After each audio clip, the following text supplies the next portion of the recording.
You ever have one of those days you really want to make some progress memorizing the Quran, but somehow the entire day just vanishes?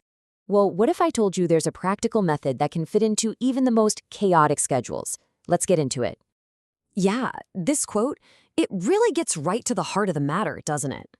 What if the biggest thing holding us back isn't a lack of time, but really just how we think about the time we actually have? It's a huge mindset shift, and honestly, it's a game changer. So let's dive into the main hurdle for so many of us. It's that feeling, you're caught in the daily grind, busy, stressed, and you want to connect with the Quran, but you just feel completely and totally overwhelmed. Okay, let's be real for a second. Does this scenario sound familiar? It's 9:30 at night. The day has been an absolute whirlwind, and you feel like, oh, I missed my chance. It feels like that window of opportunity just slammed shut for the day. But what if it hasn't? All right, so let's flip from the problem to the actual solution.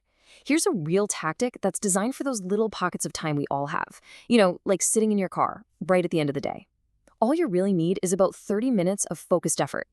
First things first, before you even try to memorize a single word, you've got to do this warm-up. Seriously, don't skip it. First, just listen to a recording of the verses you're working on. Then, listen again, but this time, read along while you're listening.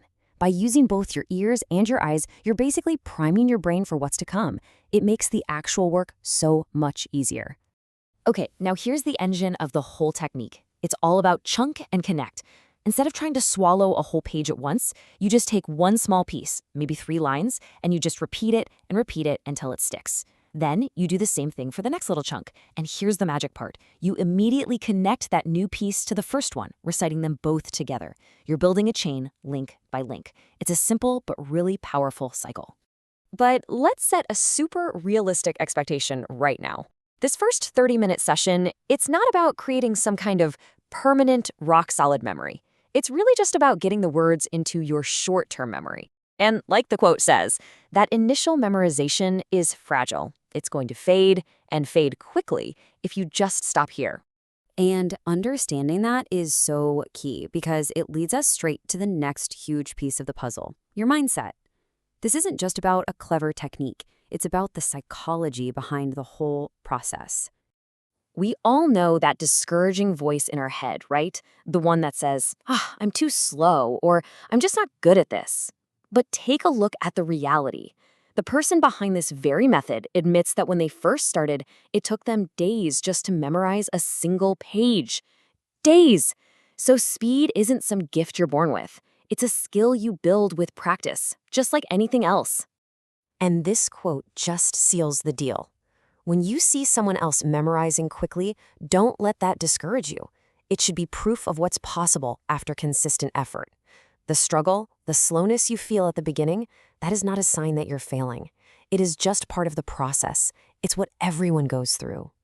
Okay, this brings us to probably the most important distinction in this entire journey. We've talked about how to memorize. That's only half the battle. Now we have to talk about how to retain. So let's be crystal clear on the difference. That 30-minute session you did in the car, that's memorization. It's the quick first step. Retention, though, that's the long game. That's the daily, consistent reviewing that moves what you've learned from a fragile memory to something solid, something you truly know. And honestly, this is the ultimate takeaway. After you've practiced for a while, the act of memorizing a new page actually gets easier. It becomes pretty quick. The real sustained challenge, and where the true commitment comes in, is holding on to all the pages you've learned before. That's the real marathon. But that long-term work doesn't have to be overwhelming. Here's a really simple way to start. After your 30-minute session, just spend 10 minutes reviewing before you go to sleep, and then another 10 minutes when you wake up. These small, consistent check-ins are the bridge that takes a weak memory and makes it strong. So what this method shows us is that finding the time to memorize, even on the absolute busiest days, is achievable. That first step is within your reach, which really just leaves us with one final thought. Knowing that the door is open, the real question isn't if you can memorize.